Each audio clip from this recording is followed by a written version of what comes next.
तो जब तुम सपना देखते हो कि आलिया भट्ट के साथ तुम घूमने गए हो लंदन ट्रिप पे, वो लेके गई है तुम्हें, उसके साथ तुम डिनर कर रहे हो, खाना खा रहे हो, डांस कर रहे हो, तो सुबह उठकर अपने पिताजी को बताते हो? सपने कभी मत बताओ किसी को।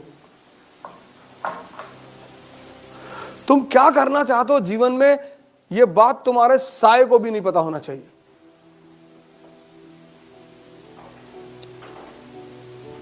क्योंकि दुनिया एक चीज के लिए तैयार बैठी है, डिस्टर्ब करने के लिए।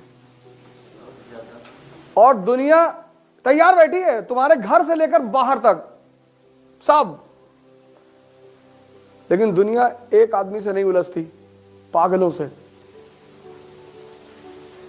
पागल बन के रहो, पागल बन के। क्या बनोगे जीवन में? डाकू बनेंगे। कोई तुमसे बात ही नहीं करेगा।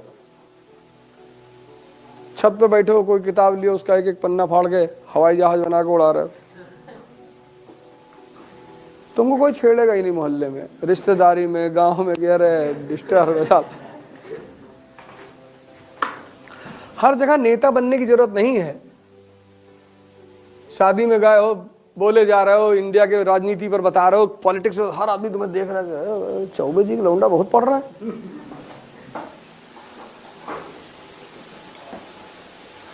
इस दुनिया में हर आदमी तुम्हें डिस्टर्ब करने के लिए बैठा हुआ है। अपनी सपने किसी को मत बताओ, अपनी महत्वाकांक्षा किसी को मत बताओ, बताओ ही मत, मस्त रहो अपने में।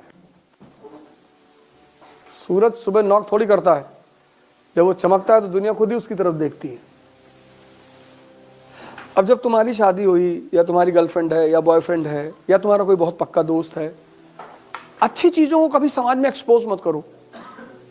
शादी हुई, अब आमतौर पर लोग एक दूसरे को प्रेम दिखाते हैं, एक गिलास में 2 स्ट्रॉ डाल के पी रहे हैं। अगल बगल वालों को दिल में दर्द होता है कि अच्छा बेटा, तुम जिससे सबसे ज्यादा प्यार करते हो ना, उसको सबसे ज्यादा विरोध करो पब्लिकली, तुमको कोई नहीं भड़काएगा। कुछ चीजों को कभी शो मत करना, शो करके मत करना। ध्यान शो करके मत करना, पढ़ाई शो करके मत करना, प्रेम शो मत करना। समाज को बर्दाश्त ही नहीं होता। अभी तुम 10 घंटा पढ़ो, अगल बगल वाले इंटरेस्ट में आ जाएंगे अगर देख रहे हैं तो। इसीलिए शमशान के लिए इतनी कहानियां उड़ाई गई, क्योंकि ये जो हिंदुस्तानी ध्यानी थे, तो जब ये ध्यान वान करते थे तो आम पब्लिक आगे कोई कुत्ते की हड्डी फेंक गया, कोई पत्थर मार गया, तो फिर इन लोगों ने शमशान में बैठ के ध्यान करना शुरू की। तो अब शमशान में की कहानियां बना दी कि वहां रात में पायल की आवाज आती, और जो शमशान के केयर टेकर है उनके बच्चे दिन रात वहीं रहते हैं, उनको तो नहीं आती। चाहे मुसलमान शमशान हो चाहे हिंदू हो, उनका केयर टेकर फैमिली वहां रहती है ना। हमारा स्कूल है फातिमा स्कूल गोंडा में, तो हमारे स्कूल के जस्ट बगल में मुस्लिम कब्रिस्तान है। तो जो कब्रिस्तान के केयर टेकर थे, उनके बच्चे उसी कब्रों पे खेलते थे। तुमने एक बार उस केयर टेकर से पूछा, मैंने कहा भाई साहब आपको डर नहीं लगता? बोला भैया डर तो जिंदा आदमी से लगता है, ये तो सब बेचारे मर गए।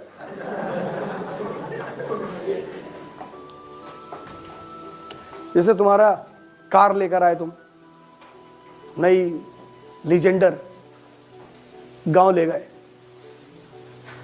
तो कुछ लौंडे क्या करेंगे, धीरे से पिन ला कैसे खरीदते हुए चले आएंगे। इस देश में बिगाड़ने की आदत है। नहीं, कार की तो गद्दी में नहीं घुस पाएंगे, लेकिन कील ले आएंगे बड़ी वाली और धीरे से इसे रगड़ते हुए निकल जाएंगे। 40 लाख की टॉप मॉडल फॉर्च्यूनर, और पहले दिन किसी ने मार, और तुम ही गए थे दिखाने गांव में, तो उनको भी तो दर्द हुआ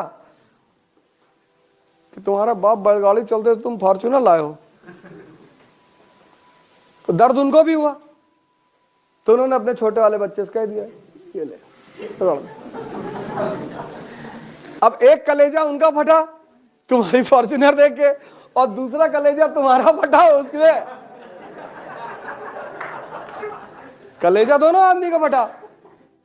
इसलिए जब बच्चा पैदा होता है घरों में तो उसको 1 महीने तक माँ जल्दी किसी को दिखाना नहीं चाहती कि नजर लग जाएगी।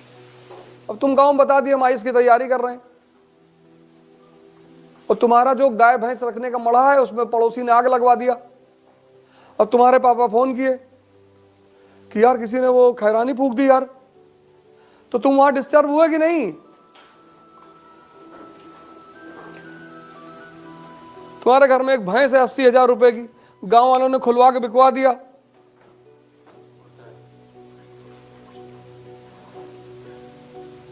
तुम अपने घर में गांव में कुछ मत बताओ, तुम्हारा घर बड़ा सुकून से रहेगा। हमारा एक स्टूडेंट है, तो जब उसका मेंस आया तो गांव में पट्टीदारी है ना, उसका दीवार ही गिरा दिए। कहिए दीवार अभी अवैध जमीन पे बनी है। उसके भाइयों को मारे भी सब। वो बेचारा भागा बनारस। मुर्दों का कोई दुश्मन नहीं, तुम मुर्दा बन के रहो। अगर मुर्दा जा रहा है तो कोई गाली देता है? मुर्दा बन के रहो, पता ना चले किसी को कि कर क्या रहे हो। गाना छोड़ दो, किसी से मत बताना कि मैं आईएएस की तैयारी कर, बताना ही मत। कोचिंग कहाँ जाते हो? वो एक लड़की आती है इसलिए जा रहे हो। जिंदगी में कभी तुम ये मत दिखाना कि तुम बहुत सीरियस हो, सब तुम्हारे पीछे पड़ जाएंगे ना, रिश्तेदार, रिलेटिव, नेबर, सब। लोगों को एक दिन ऐसे ही सुबह उठे और पता चले कि 10th रैंक आई इसमें, नाम चेक किया, तुम्हारे पापा का नाम चेक किया, गांव देखा, भागे तुम्हारे घर की तरफ, और तुम कह दिए कि हम तो शिरडी टेम्पल में जाते थे तो फ्री में जो है वो सब क्वेश्चन में दिखाई पड़ गया हमको सपने में।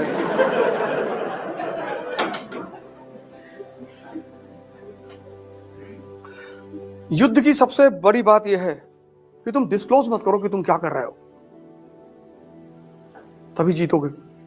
अगर युद्ध में तुम नजर में रहोगे सबकी तो मार दिए जाओगे। हिंदुस्तान के राजा क्यों मारे जाते? ये हाथी बैठ के लड़ते थे।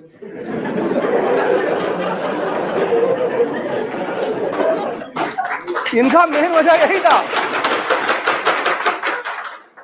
पहला बैटल ऑफ पानीपत क्या है? इब्राहिम लोधी हाथी बैठा हुआ है। जब सब बजाज सुपर पे बैठे हैं, स्प्लेंडर पे बैठे, तू भी बैठ। अब जो आदमी बैटलफील्ड में हाथी पे बैठा, उस पर निशाना लगाना कितना आसान है। हिडन करके रखो अपने आप को, हिडन। पागल बन के रहो, पागल। उल्टा करके अखबार पढ़ो कि लोग समझ ले कि पूरा पागल है, इससे तो कुछ हो ही नहीं पाएगा। तुम थोड़ी सी इज्जत पाने के चक्कर में, थोड़ी सी, बहुत थोड़ी सी, और सिर्फ थोड़ी सी इज्जत पाने के चक्कर में नहीं कि लोग मुझे गाली ना दें, इसलिए तुम बता देते हो कि मैं आईएएस की तैयारी। देने दो गाली, देने दो। वो जो लोग तुम्हें गाली दे रहे हैं ना, जिस दिन तुम्हारा सिलेक्शन हो जाएगा, पहले लोग होंगे तुम्हारे घर भाग के आएंगे रोते हुए कि भैया ये खुशी के आंसू है, अब पता है। और तब तुम अपना हिसाब करना कि तुम्हारी शक्ल है ना कुत्ते की तरह, कहेंगे हाँ अम्मा भी यही कहती है।